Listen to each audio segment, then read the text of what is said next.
Thank you all for coming or for watching this talk. We were getting things set up at the beginning, so we had a little bit of technical trouble, but I think we're all ready now. Okay, so the talk that I'm going to give is called From Hobby to Commercial Game Development. And if you've been following me at all, then I'm the developer for So Peculiar, and we just released a game in December called Bug and Seek.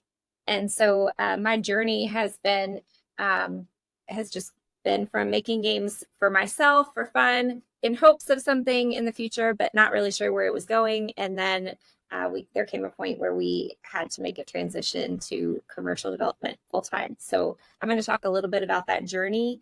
I'm also going to give some numbers, some dollar amounts and sales figures and all that stuff in hopes that it helps somebody who is wanting to make that same transition or perhaps in that same place that we have been. So if you have any questions or things that I touch on that you'd like to know more about, please feel free to post them in the chat. Like I said, I really hope this is helpful for somebody. So I'm going to try to go through this fairly quickly and leave some time for questions and answers.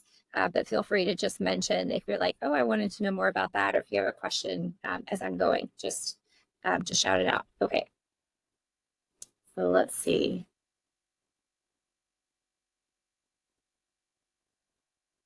All right, so Bug and Seek, this is the game that we created. We released on Steam December 6th, 2023, so just a few months ago.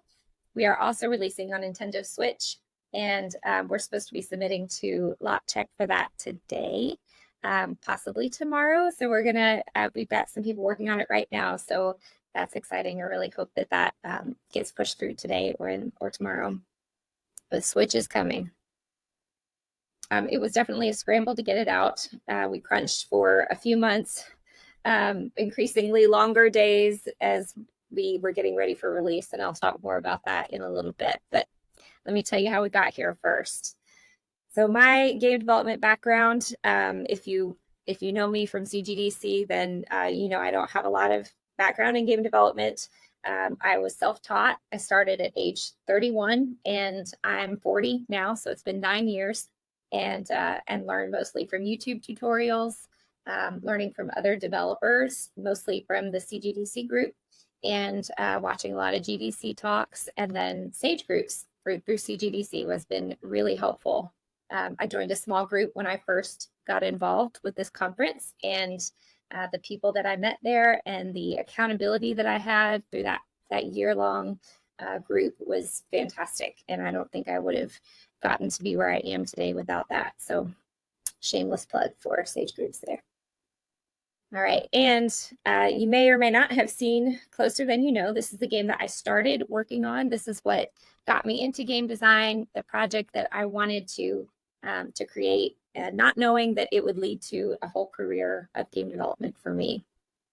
I did start this project as a hobby, I would say. I definitely treated it like a job, but I had no external boundaries necessarily.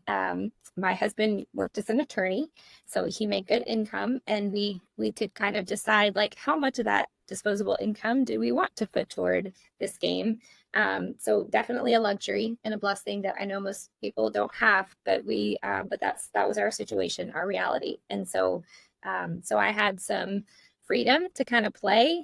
We hired an artist, we hired a composer, animator, sound. Lots of these people are in this community that we've hired and got to help us out with this project. So still in development, it's still coming, and it will be released at some point, but not yet. So this is what I learned on. We call it a passion project because I really didn't have a deadline for it. It was just like, we'll do it until it's done and then we'll release it. The side effects of that, of having that kind of freedom, I'll say the scope of this game was very large, is very large. Everything takes a long time when you don't set a deadline for yourself. So we would explore so many options before we would make a decision about a scene or a puzzle or how things would go. So everything just takes a long time when you don't set parameters around that. We were able to hire out contractors for some work. That was really nice to be able to do that. But yeah, those are just some of the things that come with, I think, working as a hobby developer with a pretty good budget and time to do that. So that was fun. However, there we go. I got into Closer Than You Know using visual scripting.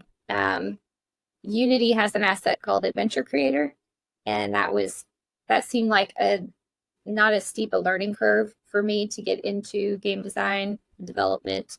Most engines have some kind of visual scripting option. If you're looking at Unreal or GameMaker, a lot of those things will have some kind of asset that you can use where you basically drag boxes and connect them to create your code.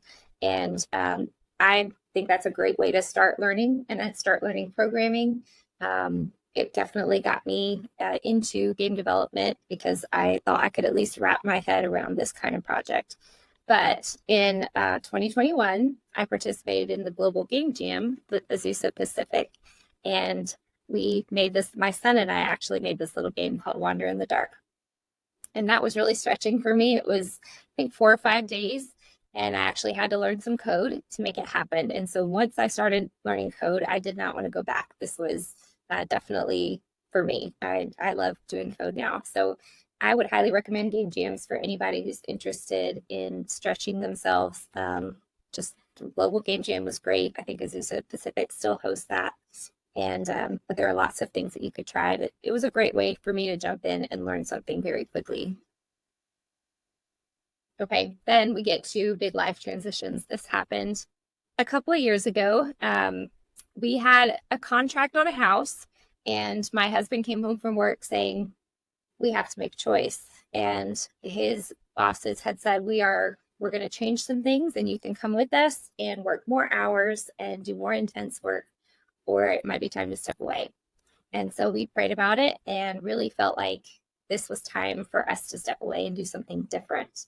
So that was kind of a scary transition for us. We were just buying a house that had a higher mortgage on it, and he was making the decision to walk away. But we felt like we were being obedient, so that's what we did. In hindsight, I can definitely see that it was a God thing because he got really good severance when he left his company. His bosses were very generous, and we will forever be grateful to them. We also sold our other house, and so that allowed us to put some money in savings and essentially have a runway so that if we really cut back on expenses, we could maybe buy ourselves some time to finish a project. And I'm telling you all this because I know this is not everybody's situation, but this is how we made it happen for us to make this transition. I don't know how we would have done it without this runway, but this is what we did. So we cut back on all kinds of expenses. Our kids were in private school. We actually started homeschooling, a whole other talk for a different time. But we made some changes, and those changes allowed us to create some space for us to try and make a game from beginning to end, get it to market, and hopefully make some income on game development. So at the same time, I was kind of panicking about all of this because I was feeling very burned out on Closer Than You Know.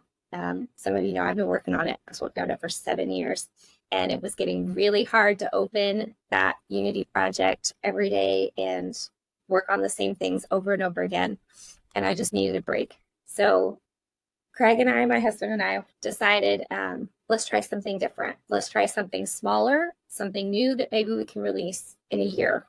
And let's see if we can get something to market and just try and see if this works. So that's the plan. Like many of you, I have a list of project ideas.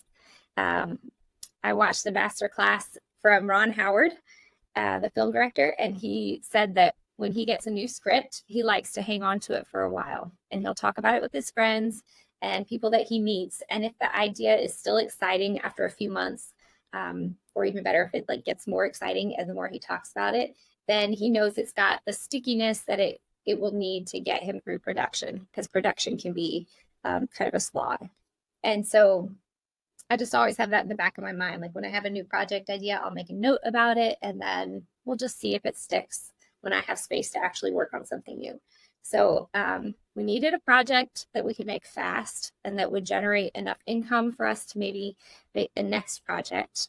And so I pulled out my project list. And one of the ideas that I had jotted down was a bug catching game. So our youngest kid went through a bug catching phase and was watching a lot of Brave Wilderness on YouTube. He has a series now, maybe on Netflix. I forget where it is.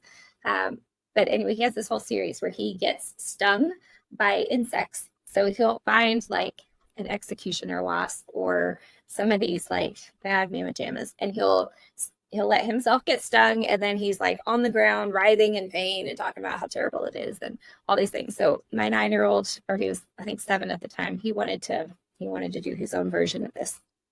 He quit after Bumblebee. That was enough.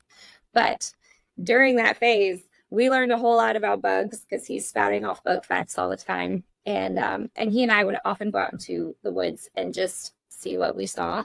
And I have a few videos of him like narrating what we found and hey, viewers, and all those kind of fun things. So I thought, wouldn't it be fun if we could capture that sense of discovery in a game where we, maybe flip over a log or a rock, or we shake a bush and we find like that really gnarly looking bug that we've been finding out in the woods in real life. So of all the ideas on my project list, the bug game really, like, it felt like a solid thing in my head. I knew what it would feel like. I knew what it would look like. And it stirred up a lot of energy for me. So this became the focus for us, our primary project. And at the time, we called it Insectarium. So this is an early version of our very bad steam capsule. My friend Thomas Henschel at Defiance, he always tells me, if you don't know how to make a good, whatever it is, steam capsule, then make a bad one and then make it better. So this is my bad one, and we've made it better in my opinion as time has gone on. But it's a little bit painful to even show the bad one right now. So, but we had to start somewhere, so that's what we did. All right, commercial product means we had some new constraints. So we went from pretty good income to no income at all for a long time, and that meant we had a lot of changes. We also had a deadline because at some point that runway was going to run out. So new constraints. We had a low budget or no budget. We had a deadline that we had to meet. Neither of us could do art. Craig, my husband, was coming from work as a corporate attorney. And so he's not an artist. I'm not an artist. Neither of us can do graphic design. And there's a lot of graphic design in shipping a game. Steam has all kinds of graphics that they need. Every Instagram post feels like some kind of graphic design project. So tons of graphic design. Neither of us had that skill. One of us doesn't play games. That person was not me. But marketing, we also both dislike marketing. We didn't know that until we started doing it, and we're like, really, really don't like this part of it. But those were some of the boundaries that we came into, some of the constraints we came into this with. Even though it was in some ways harder, I think, to have boundaries, it also made things simpler in a lot of ways. We had never we never considered a 3D game because we knew we didn't have time, we didn't have budget to do anything like that. So in some ways, having constraints, I think, made decisions easier for us and simpler. We knew that our music and sound was going to have to be something that we would just find royalty free online because we had no budget to hire somebody for that and no time to create those kind of things, even if we felt like we could. So yeah, that was, for better or worse, that was the reality. Okay, assets. We did have a few things going for us at the beginning of this project and a few unexpected assets that we discovered along the way. So there were 2 of us instead of 1 for this project. I was used to developing all on my own and was really excited that Craig was going to come and be a part of this with me. We also had, we needed it. We had a hunger for it because we had to get this done and out there for our family's livelihood. Some experience. This was not my first project anymore. And time. So we had at least time until that savings ran out. And And, little things here, like I took on some teaching and Craig took on some contract work, and we've done little things to try and extend that runway as long as we could. But we at least had some time where neither of us had to do anything else for a little while. And then some of the unexpected assets that we discovered, I think, were deadlines. Deadlines were actually really helpful in the long run, that they forced us to make decisions more quickly. They forced us to get some things out the door. And when you get things out the door, you get feedback on that stuff. So deadlines were helpful. One of us doesn't play games. Craig did not come from a gaming background. He doesn't.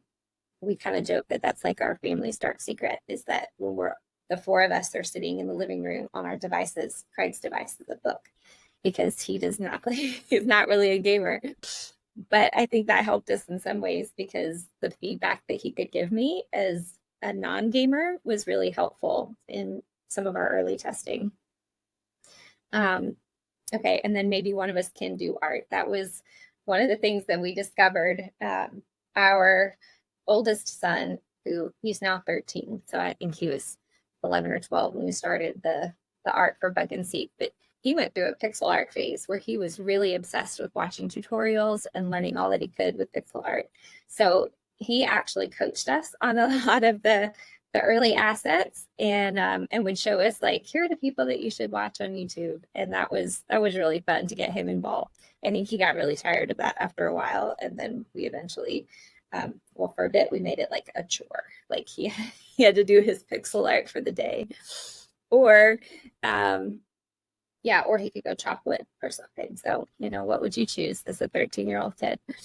But after a while, he was like, okay, I'm done with this. So then we had learned enough by then to take that over.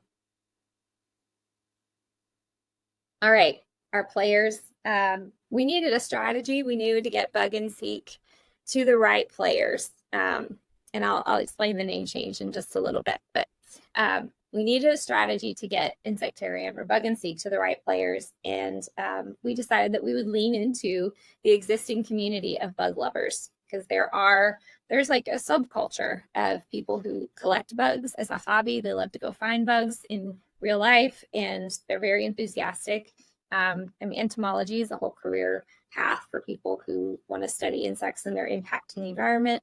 So so we would lean into that. We knew that our players were probably bug collectors who like collecting games, or cozy gamers who might like learning things, because our game was going to be all based on nature in real life. We might have kids who play the game, and parents maybe who want wholesome content for their kids. So those are the people that we knew we were going to try and speak to with our project. We also we subscribe to a lot of blogs and game development tools. So howtomarketyourgame.com is a really valuable resource for learning how to market and ship a game. One of the articles that came out from there was about DLCs, downloadable content. And we thought that might be a good model for us with this game, because we could put together a pack of like extra bugs. So if we have 100 bugs in the game, then maybe we could sell like a 20 bug pack as a DLC. And that could be some way to extend the long tail of our game and get a little more income that way. So that was kind of something that we came up with at the very beginning, was DLCs would be something that we would use. There was another talk that we watched from Slime Rancher creator, GDC talk, and they talked about every time they did a patch in Slime Rancher, they would also add some little piece of content that was not necessarily a patch, but just a bonus for their existing players. And by doing that, they kind of pushed people to open up the game again and try out this new thing that they had just put in there. And when you do that, of course, on Discord, it says, your friend is playing Slime Ranger, and Xbox says your friend is playing Slime Ranger. And so that became like a little marketing thing for them. So we said, oh, let's do that. Let's, if we can add a bug every time we do like a little update or a little patch, that might be a really good way to, again, increase the long tail, increase the life of our game. So that's something that, I'll talk about it a little bit later, but we haven't done as consistently as I would have hoped, but it's also really easy to submit updates on Steam, and we're like probably submitting more updates than I need to. to be able to send a new piece of content out every time. So anyway, but we did know ahead of time this is probably going to be our plan. And then another thing that we guessed about our players was that Discord community would be something that they would really value. We thought maybe they'll get excited about bugs in general, their hobby. They might want to talk about what they're doing in the game. And so we did create a Discord server early on. It had about 12 people for a long time, and then it gradually got more and more. So now we have, I think we're almost at 400 people on our Discord server. And that's been a really valuable place, I think, for them, but also for us to get feedback and just hear from the community and the things that they love and kind of help us steer the game in different directions. So I'm really glad that we did that. All right, early feedback. We wanted to create a prototype and get feedback as soon as possible. So I did sign us up for a conference in Raleigh, North Carolina. We're in East Tennessee, so North Carolina is pretty close. And we signed up for Playthrough GC in Raleigh and went to show a demo of Insectarium at this conference. I highly recommend that conference. It was really fun. It's a good place to be. If you have a game you want to share, I would recommend that one. But we had a good response. People seemed to really enjoy the overall concept of the game. For each bug, we had decided, like, when you catch a bug, we're going to have this little thing spin around and it'll show you this is a new species and it'll have the name of the bug. And then we tried to come up with like what other information is going to be on there. And Craig and I thought, wouldn't it, like, some of them could have like little catchphrases or something. So we decided each bug would have its own tagline that would be a part of its data, like its codex and all of that. So for each bug, when you catch one, it shows like its little funny phrase. Like for the dung beetle, it's feeling cute, might roll some food later. And so everyone has something that's true to life, like true to its, like what it is in real life, and maybe gives you some information about it. But if we could, we tried to make them funny or a pun or some kind of pop culture reference. So people seem to really like that and respond to the humor in it. And so that was something we knew that we would try to lean into more and more as we continue development. And then it was so fun to see kids play the game because kids get so physical when they react to things. They're like, and get lots of enthusiasm. So it's really fun. They're also very expressive in their faces. If they don't know what to do, they'll get like super confused look, or if they're bored, you can see that right away. So I love having kids play the game because you can get really good feedback from them. But we also noticed that some people would see bugs and be like, it's not for me. And then other people would say, oh, it's a bug game. And they get so excited and they want to play it right away. So it was really encouraging to see the feedback early on. Negative feedback. As a recovering codependent, negative feedback is not real comfortable for me. But I'm learning that negative feedback is a kindness, especially when we are trying to release a game for sale, because we want to make it as good as it could possibly be to feed our family at the end of the day. Negative feedback we got early on, the game felt repetitive a lot of the time. The mechanic was intentionally very simple. It's like the bug catching part of Animal Crossing, if you've ever played that, but it's very simple to run around, check an object, maybe catch the bug, and move on. So I knew that's what I wanted, but it did kind of feel repetitive a lot of the time early on. We also got feedback that the title, Insectarium, was a bit unfamiliar, very hard to pronounce.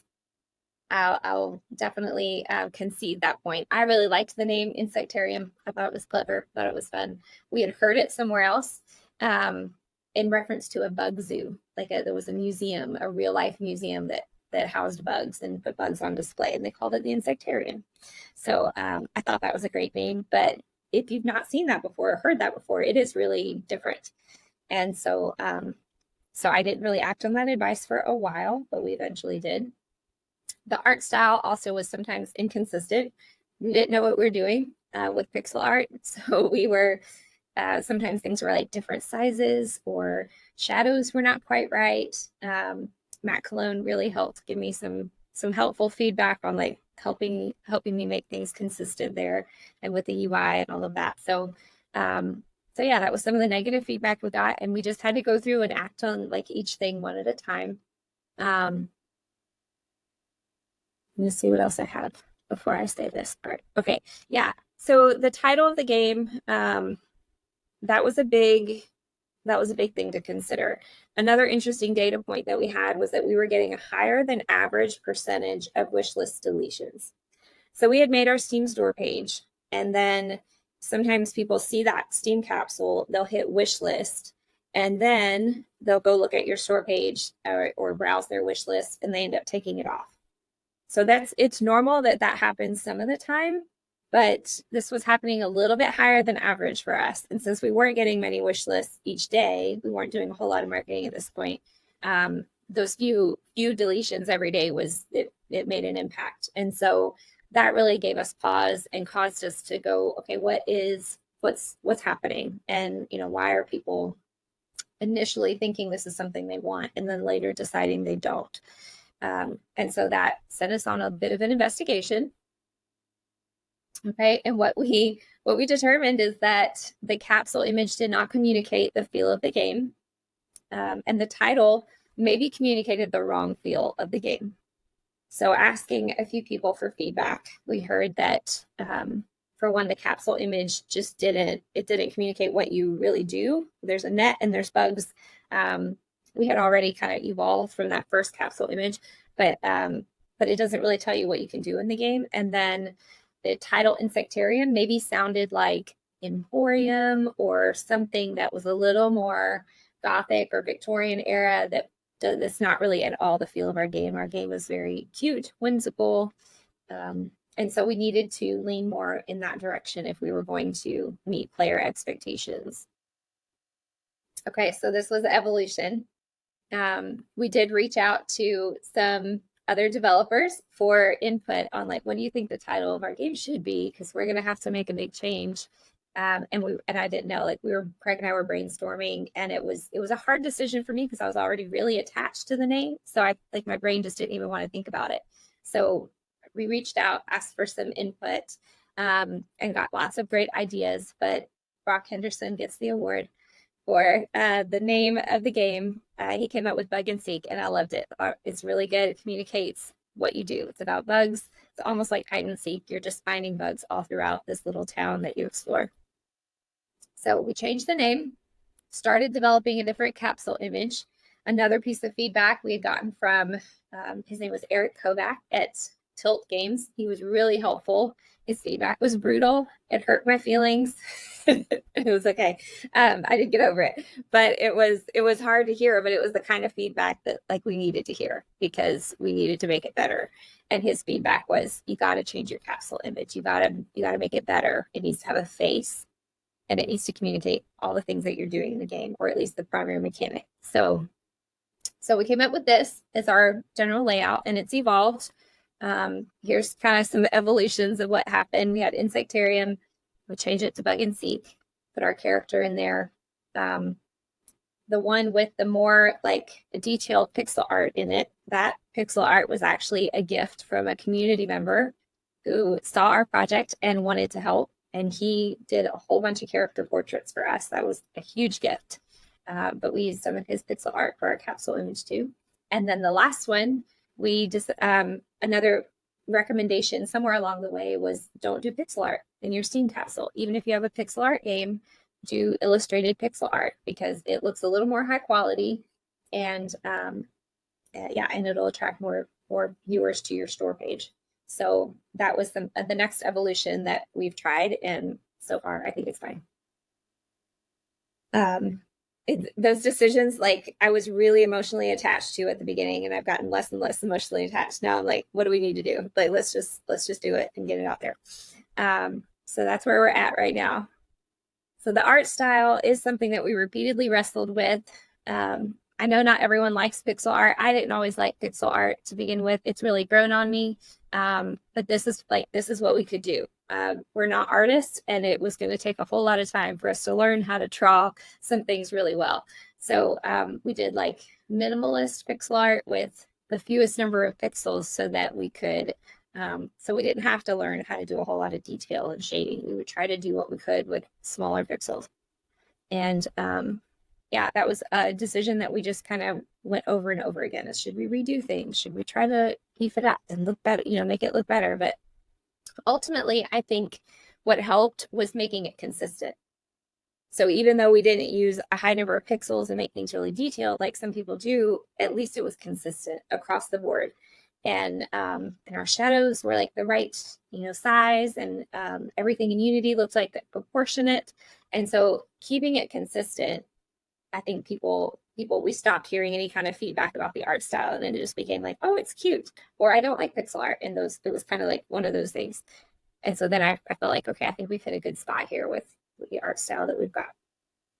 That being said, not being a graphic designer or an artist, every iteration was like so much time, because we spent so much time trying to find the right image and the right layout, and then had to make it better. And it was not natural for me. So I feel like I spent so many hours like just moving things a little bit to the left and a little bit to the right. Next game, I definitely want to take a Udemy graphic design course before I even start, because there's so much graphic design in releasing a game. Okay. Every bug is a feature. This is very true in our game. I want to talk a little bit about the development here, where we spent, let's try to be mindful of my time. It's 5:36. Okay. We spent about 6 months in like the prototype alpha stage of development. So we asked a lot of what ifs. We knew that we were going to put bugs on display in the insectarium, but we're like, oh, what if it's like Moonlighter, and locals come in and they have their ideas about what bugs they want to see. And then we thought, what if each bug does its own little animation when you look at it? It's so cute.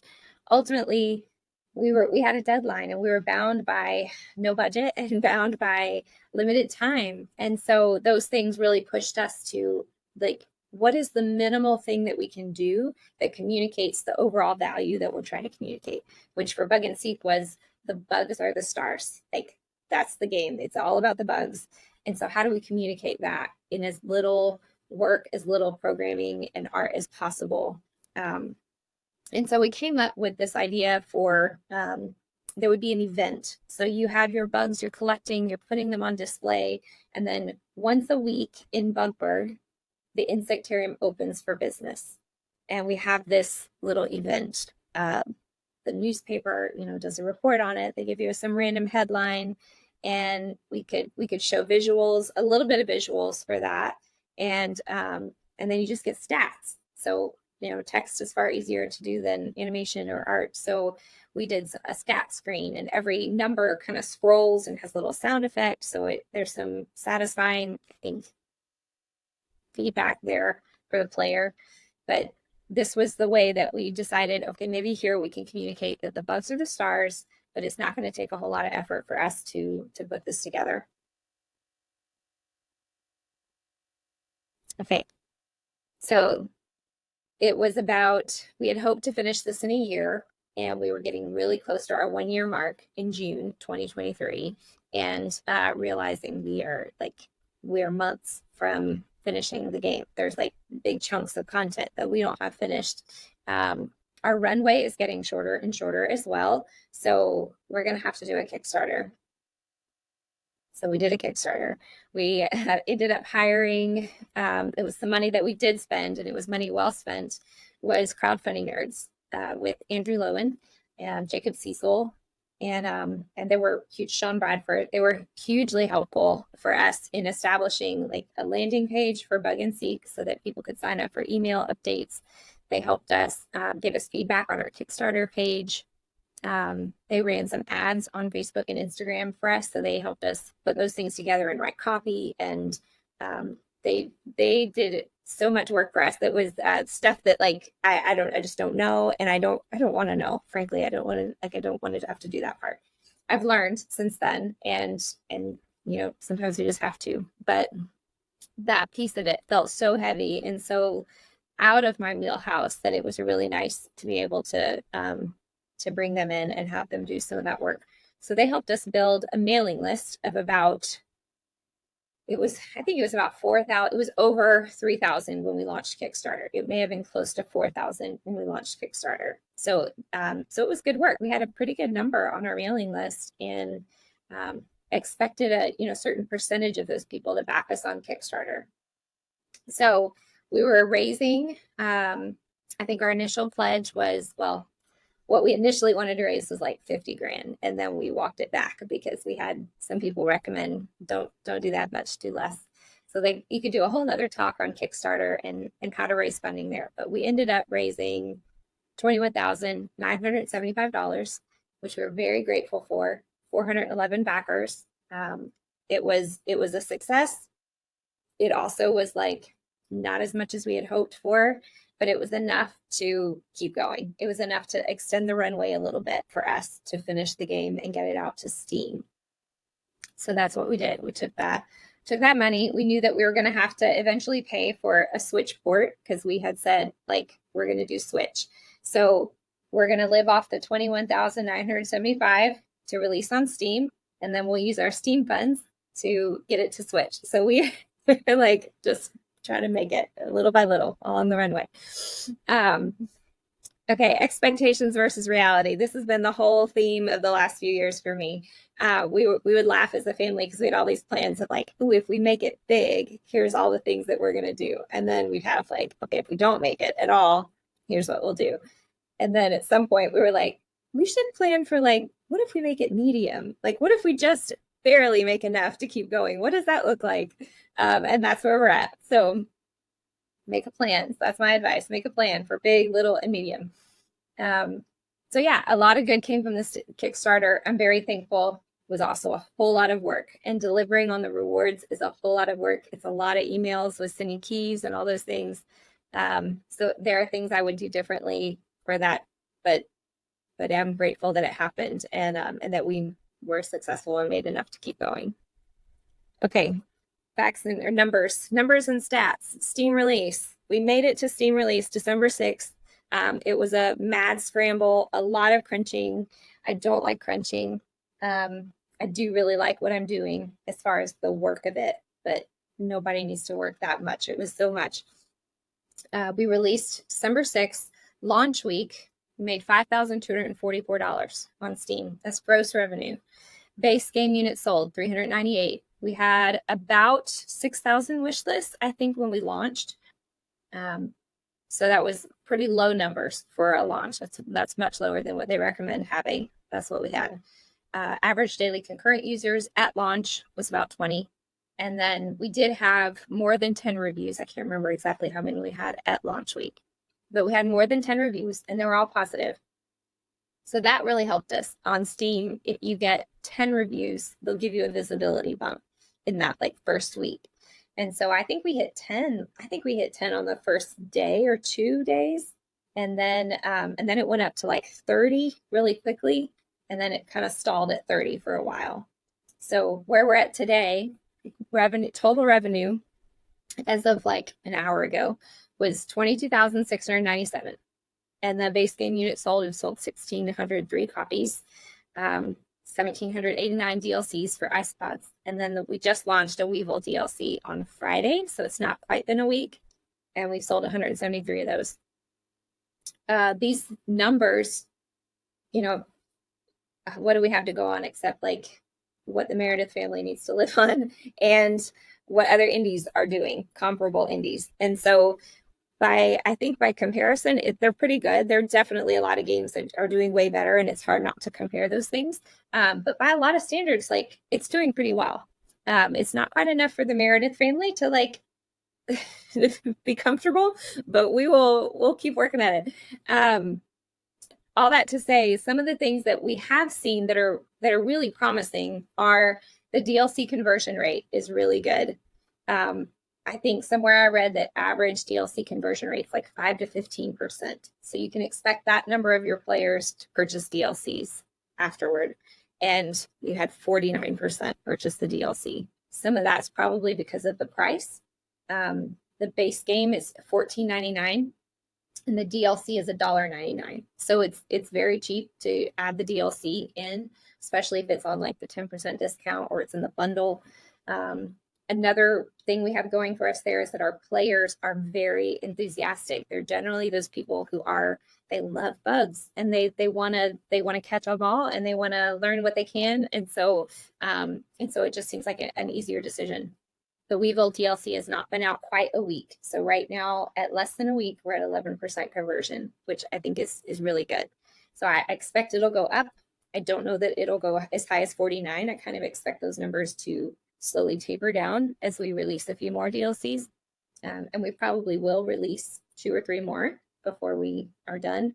If they're doing really great, we'll keep going. And if they keep tapering down, like, we might have to weigh the time that we're spending on that versus going ahead and moving forward with another project. But there you go. Return rate, 5.5%. That's about normal. That's about average. There's always, some people that buy it and decide it's not for them, so they return. Wish lists are at 8,370. So wish lists do still go up even after release. It's not like by leaps and bounds, but we've gone up some. The median playtime, 2 hours and 14 minutes. That makes me happy because that means people are in it and really enjoying the game, at least for a couple of hours. Average daily concurrent players is 7, and that number is significant. If you're not familiar with Steam, it's significant because Steam looks at that when they're determining if they're going to feature you in a sale or give you a visibility boost. They want to boost the games that people are playing most often. And that's my phone. So the average daily concurrent users number is very significant. So that's why if you want to do an update or release a little more content, you try to put the most things that you can out at once, like a DLC or along with a free content update, along with some kind of other feature that you want to add, and that way you're boosting those concurrent player numbers. We have 112 reviews right now. 75 of those count for Steam, and that's because Steam will only give you like credit for a review that is made through a Steam purchase. So we did a Kickstarter and we gave out keys to our Kickstarter backers once we released it. So they had already purchased through Kickstarter and we're just going to give them the key. But because they didn't purchase through Steam, that review doesn't count for Steam's metrics. So Steam will have different milestones for reviews. So if you hit 10 in the first, week or so, I don't know exactly what their cutoff is, but if you hit 10 in the first week, then you can get a visibility boost. And then I think the next milestone is 50. And then the next milestone is like 500. So that's why those numbers are significant. And then 98% have been positive. There was one negative that had a hardware issue. And then I talked with her and we worked out something, a fix for her, I think. And then she was very grateful for that. And she made it a positive. And then there's one more negative review out there that's in Chinese, and I'm not entirely sure where. It's okay. So that's where we're at this point with our numbers. Okay, and then post-release, these are things that we did later. We added controller support and achievements, a new biome, some more bugs. All 4 of those things we had hoped to add at release, but we just didn't have time. It was just too much. So we made them major updates after the fact. And it was okay. It was all right. We can always add more bugs. The DLCs obviously came later. And then things that didn't matter. Like we had intended to include a house for your player to like customize and live in. And no one seems to care about that. There were maybe a few questions about why that's not there, but people are like, we're catching bugs. We don't need a house. So it was okay. The evergreen forest was like another biome we wanted to add that we just haven't gotten to. I've had one person asked about that the whole time. And then just other smaller features, like you can't rotate objects in your insectarium, which seems like I would want, like I want to be able to do that, but I haven't gotten to programming that and doing the artwork for like all those side views. So it's just not in there. But again, only like a handful of people have even said anything about that. So if it doesn't matter, like, or if it's not going to make a huge impact, like we have to weigh that with the time that we're spending on creating that content. So it was just interesting to me that there were things I thought would be really significant that weren't super significant in the end. Okay, takeaways. This is why I gave the whole talk. So these are things that we've learned in the process. For one, just being transparent has been huge. Our community is really they're cheering us on.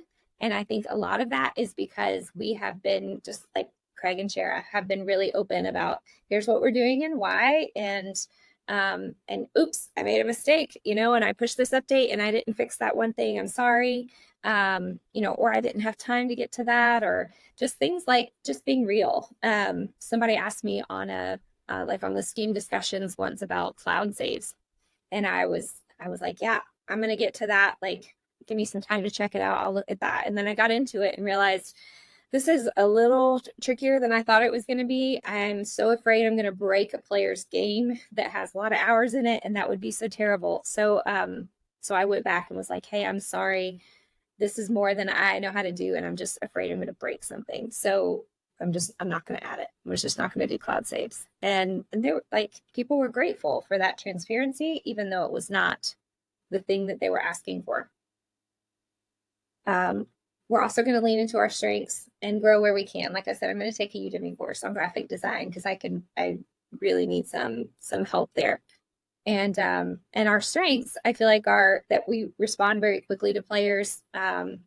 We really care about the subject matter that we're using. Like, I would not have called myself a bug person when we started this, but I'm a nature nerd for sure. And I definitely have come to appreciate bugs and the content that we're creating with, and the people, the community that we've created things for loves loves bugs, and gets really excited about them. And I get excited about it with them. So I think caring about that subject matter is important.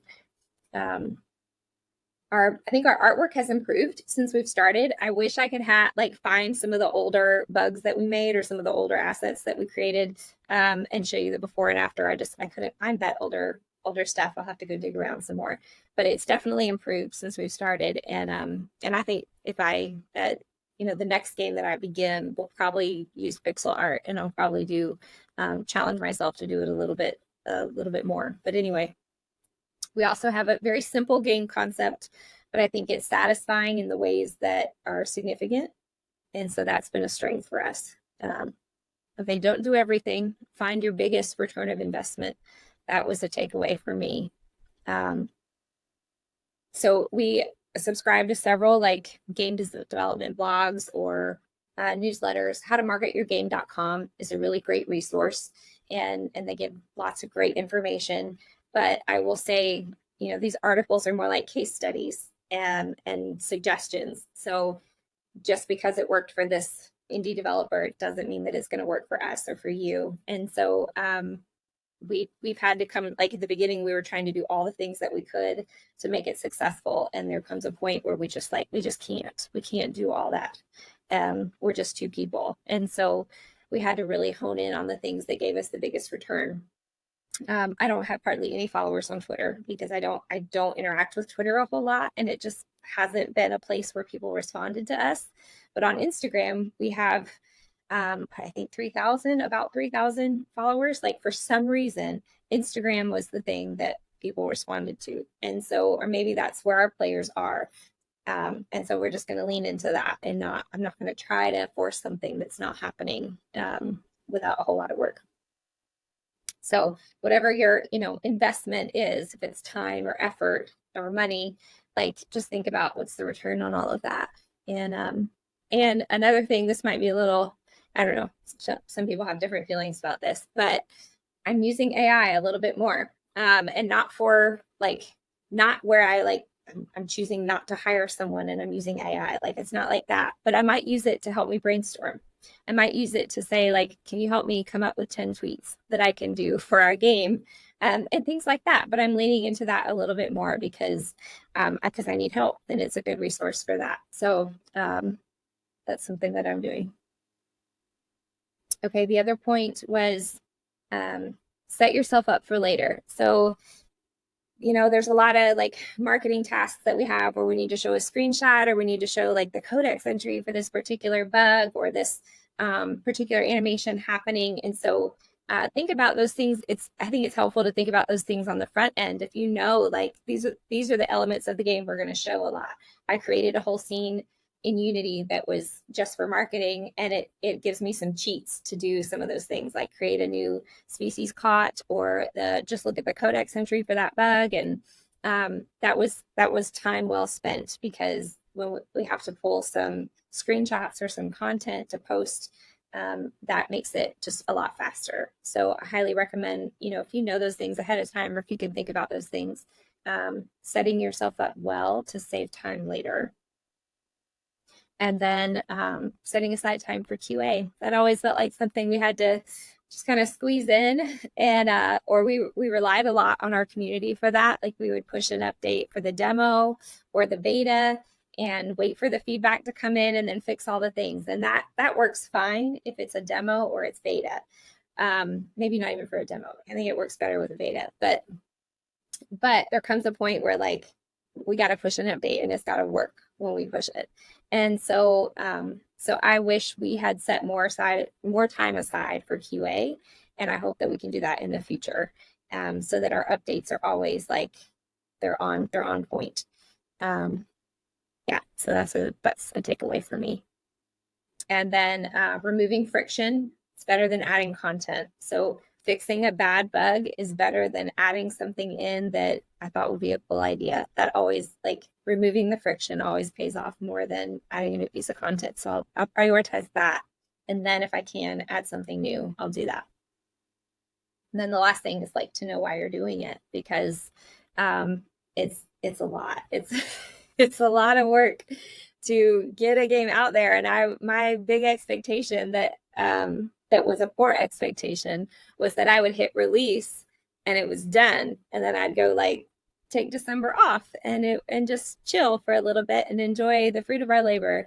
And it was like release and then fix a whole bunch of bad bugs and get this update out and do controller support. And it was a lot. So we took like a few days off for Christmas and then got right back to it. And I'm still looking for, like, my time off after release. It's just been so much. So to know why you're doing it is necessary to get through that. And for us, it's really been like the community of our players have been so sweet. And I think that what we have done a good job of is, like, creating a space where they feel accepted and welcome for this shared interest. And that's been really cool to see. So definitely worth it for that. And when we do the next one, I'm going to have to think about, like, okay, who are we making it for? And let's remember them when we work, because we're getting into something, new and intense. Okay, I think that was all I had to say, though. That's the end. That's all. That's the end of my slides. Yeah, I hope that's helpful. I hope that's helpful for somebody who is looking to make a commercial game, or maybe just level up what they've been working on for a while. So thanks for watching.